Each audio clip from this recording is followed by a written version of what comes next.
Reflexão do dia 20 de novembro de 2023, 33ª semana do Tempo Comum, segunda-feira, cor litúrgica verde. Santo do dia, solenidade de Cristo Rei, Rei do Universo. Você deve estar assustado, mas como? Cristo Rei é domingo. É que esta solenidade, ela é então projetado para o domingo, para que todos possam contemplar e glorificar a Deus como Senhor e Rei. Mas o dia oficial litúrgico é hoje. Senhor Jesus Cristo, lhe damos o trono de nosso coração, de nossa família. Rei em tudo o que somos e fazemos, em tudo que nos pertence. Sabemos que debaixo do teu reino seremos felizes, satisfeitos. Amém. Senhor é o nosso Rei, Cristo, Rei do Universo. Estamos reunidos em nome do Pai, do Filho, do Espírito Santo. Amém. Na primeira leitura, que é em 1 Macabeus, capítulo 1, de 1 a 10, fala de um tal de Antíoco Epifanes. E ele, um rei muito malvado, que invade Israel e quer profanar, né, a área santa, principalmente ali próximo a Jerusalém. Ele quer profanação, ele quer que o povo de Israel rejeite as orações. Então, se o Senhor era o rei de Israel, o Antíoco Epifanes, na hora que ele invade Israel, ele quer a profanação, ele quer queimar os livros e profanar de todas as formas o templo, as sinagogas e tudo mais. Então nós vamos ver como que o povo, então, a parte do povo cede a esta pressão e parte do povo se mantém firme aceitando o Senhor como o rei de Israel. Naqueles dias, brotou uma raiz iníqua, Antíoco Epifanes, filho do rei Antíoco. Estivera em Roma como refém e subiu ao trono no ano 137 da era dos gregos. Naqueles dias, apareceram em Israel pessoas iníquas, ímpias, que seduziram a muito, dizendo: vamos fazer uma aliança com as nações vizinhas, pois desde que nós nos isolamos delas, muitas desgraças nos aconteceram. Olha só a proposta de alguns judeus, hein? Vamos fazer alianças com o povo pagão. Vamos introduzir em nosso meio costumes pagãos. Porque desde o tempo que nós nos isolamos num só Deus, muita desgraça nos aconteceram. Mas piores desgraças ainda teriam que acontecer em função dessa necessidade de se aproximar do pecado. Estas palavras agradaram a alguns, né? Principalmente alguns do povo, entusiasmaram-se e foram procurar o rei, que autorizou a seguir os costumes pagãos. Edificaram em Jerusalém um ginásio de acordo com as normas do gentio, aboliram o uso de circuncisão, renunciaram à aliança sagrada, associaram-se aos pagãos, venderam-se para fazer o mal. Então o rei Antíoco publicou um decreto para todo o reino, ordenando que todos formassem um só povo, obrigando cada um a abandonar os seus costumes particulares. Todos os pagãos acataram a ordem do rei, e inclusive muitos israelitas adotaram sua religião, sacrificando os ídolos e profanando o sábado. Então, nós estamos vendo aqui que a força opressora em cima de Israel levou muitos judeus a rejeitar o nome do Senhor. E eles fizeram com que, aceitando com que a prática profana, a prática pagã, e abandonaram a sua fé em total apostasia. Todos os pagãos acataram a ordem do rei. Inclusive, muitos israelitas adotaram a religião pagã. No dia 15 do mês de Casleu, no ano 145, Antíoco fez elegir sobre o altar dos sacrifícios a abominação da desolação. Então, nós estamos vendo que também naquela época, lá no altar, lá no templo maior, em Jerusalém, esse rei, ele destruiu os altares, né? E ali ele edificou um altar à abominação da desolação. Isso, se você pegar algumas profecias em Daniel, ou em próprio Mateus capítulo 25, você vai ver que também é previsto que nos fins do tempo acontecerá a mesma coisa, ou seja, vai voltar a acontecer a perseguição à igreja cristã, a perseguição aos judeus, né? Vai voltar a acontecer tudo conforme aconteceu aqui, mais ou menos, na época de Macabeus. Nós estamos falando de uns 150 anos antes de Jesus. Então, tudo isso aconteceu, 150 anos depois, Jesus veio sobre esta terra. Então, nesses altares que eram consagrados ao Senhor, eles, além de fazer abominações, queimaram incenso junto às portas das casas das ruas. Os livros da lei que lhes caíam nas mãos eram atirados ao fogo, depois rasgados. Em virtude do decreto real, era condenado à morte todo aquele em cuja casa fosse encontrado um livro da aliança, assim como qualquer pessoa que continuasse a observar a lei. Então, uma matança geral em função de uma nova ordem, né, principalmente cultural e religiosa, que queria ser instalada em Israel.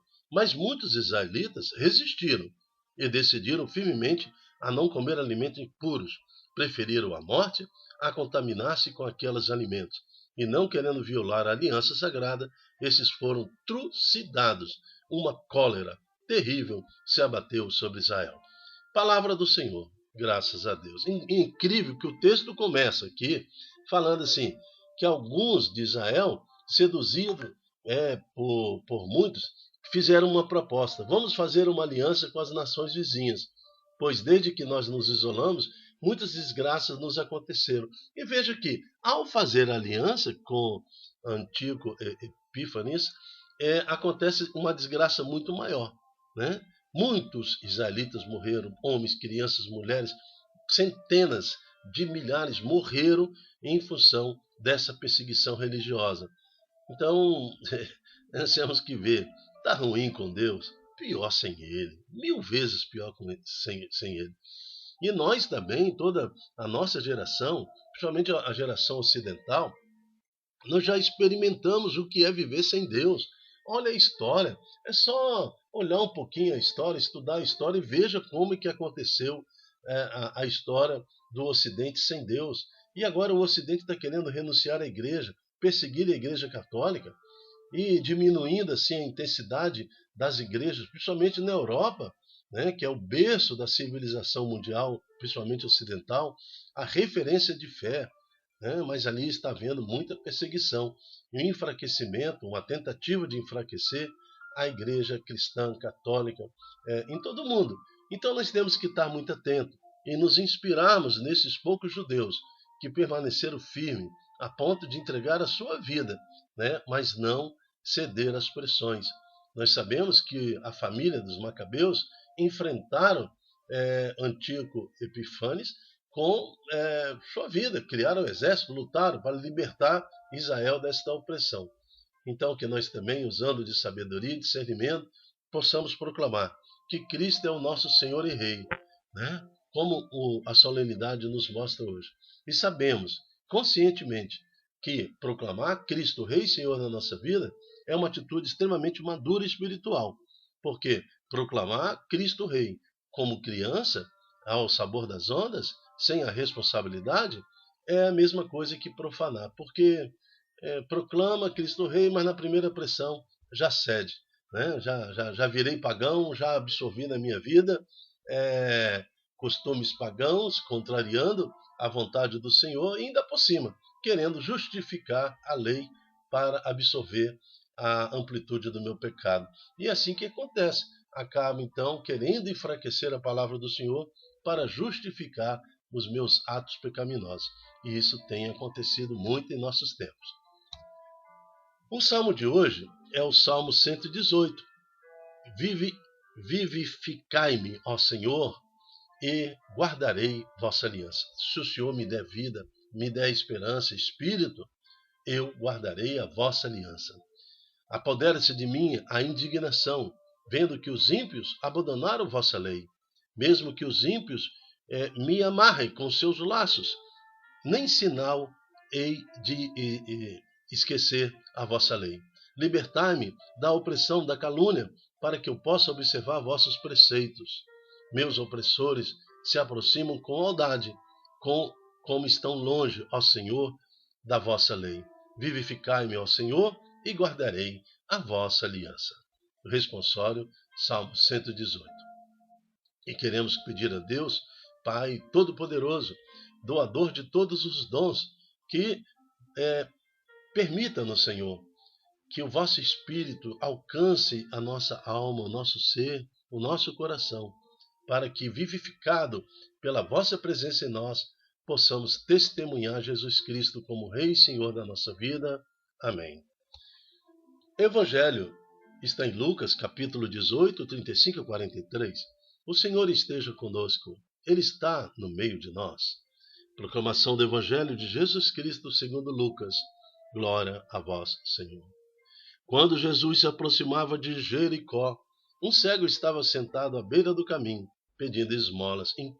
É incrível que o cego está em Jericó. Lembra que Josué, para entrar e possuir ali aquela região de Jerusalém, foi necessário derrubar as muralhas de Jericó, que era uma grande cidade que era um símbolo, né, de resistência pagã em Jerusalém. Mas Josué, com a força do Deus, o Senhor e Deus, o Senhor dos Exércitos, derrubou aquelas muralhas. Então, este cego agora se encontra em Jericó, representando, cego, as muralhas, aquilo que nos impede de realmente entender que o Senhor é Rei e Senhor de nossa vida. Mas quando Jesus se aproximava de Jericó, um cego estava sentado à beira do caminho pedindo esmolas. Ouvindo a multidão passar, ele perguntou o que estava acontecendo. Por que ele perguntou o que estava acontecendo? Porque ele ouviu a multidão passar. A multidão, o povo leigo, laico. Então nós temos essa missão de anunciar Jesus. Vai anunciando aqui, acolá, com postura, com testemunho. E aquele que está cego, ainda impedido, com as muralhas, refém dos pecados, ele, ouvindo Jesus passar, certamente ele vai clamar como clamou esse cego. Disseram-lhe então, é Jesus o Nazareno que está passando por ali. Então o cego gritou, Jesus, filho de Davi, tem piedade de mim. Gritava várias vezes, Jesus, filho de Davi, tenha piedade de mim. O poder da oração. As pessoas que iam à frente mandavam que ele ficasse calado, pois ele gritava mais ainda, filho de Davi, tem piedade de mim. Veja que o mundo sempre vai querer nos calar, sempre vai querer nos condenar por nossas orações, mas seja perseverante. As pessoas queriam que ele ficasse calado, mas ele gritava em meio à sua cegueira, em Jericó, Jesus, filho de Davi, tenha piedade de mim. Jesus então parou e mandou que levassem o cego até ele. Quando o cego chegou perto dele, Jesus perguntou, que queres que eu faça por ti? A resposta de Jesus também, a pergunta de Jesus, o cego clamando, lógico que ele queria ficar livre da cegueira, mas veja que Jesus faz a pergunta, porque aquele que ora tem que ter convicção do que quer. Nós temos que orar a Deus pedindo o que nós queremos. O quê? Você vai orar por problema financeiro? Pede dinheiro. Senhor, derrama sobre mim sabedoria para que eu possa administrar a minha vida financeira. Dá-me, Senhor, a oportunidade. Eu preciso de 30, 40, 50, 60 mil na minha vida. Senhor, abra o caminho para que eu consiga esse numerário, para que eu possa honrar os meus compromissos. Então, a nossa oração ela tem que ser sincera e aberta ao Senhor. Que queres que eu te faça? Perguntou Jesus ao cego. Aí, quando o cego chegou perto de Jesus, ele respondeu, Senhor, eu quero enxergar de novo. Jesus disse, enxerga, pois, de novo, a tua fé te salvou. No mesmo instante, o cego começou a ver de novo e seguia Jesus glorificando a Deus. Vendo isso, todo o povo deu louvores a Deus. Palavra da salvação. Glória a vós, Senhor. Diante do Senhor, que é Rei e Senhor Jesus, Rei, glorificando a Jesus, o cego, então, dá aquele testemunho que o Senhor que Jesus é o meu Senhor. é o próprio Deus encarnado. Por isso que nesse dia, nessa solenidade de Cristo Rei, possamos fazer como o cego de Jericó, né? Senhor, Tu és o meu Rei, o meu Senhor. Faz, Senhor, abrir os nossos olhos para que possamos, com a alma, com o espírito, enxergar o vosso poder. Dai-nos também a coragem desse cego. Nós sabemos que o nome dele é Bartimeu, em outro evangelho, mas dai-nos, Senhor, esta lucidez no espírito para sabermos orar também, para quando o Senhor nos perguntar: que queres que eu te faça, saibamos responder com precisão, para que o Senhor possa atuar em nossas vidas e nos libertar de todos os tormentos. Por isso eu quero pedir por aqueles que atravessam agora doenças sérias, divisão na família, que estão agora com o casamento em pedaços, a família em frangalhos, pedindo agora, intercedendo por cada um desses. Livra-nos, Senhor, nossos filhos das drogas, da prostituição. Livra-nos, Senhor, das seduções desse mundo. Liberta, Senhor, cada servo e filho seu da garra de Satanás. Liberta, Senhor, esta alma que clama agora por liberdade. Senhor Jesus, Jesus é o Senhor e Rei da minha vida, da nossa vida. Amém. Eu me chamo Dilton Góes. O nosso projeto chama-se Ai de Mim, Se Não Evangelizar. Seja você também um evangelizador. Multiplique em suas redes sociais esta oração, esta palavra, para que mais corações agora libertos de toda a garra do pecado possam tornar-se sensíveis à presença do nosso Senhor Jesus. Até a próxima, se Deus quiser. Tchau, tchau.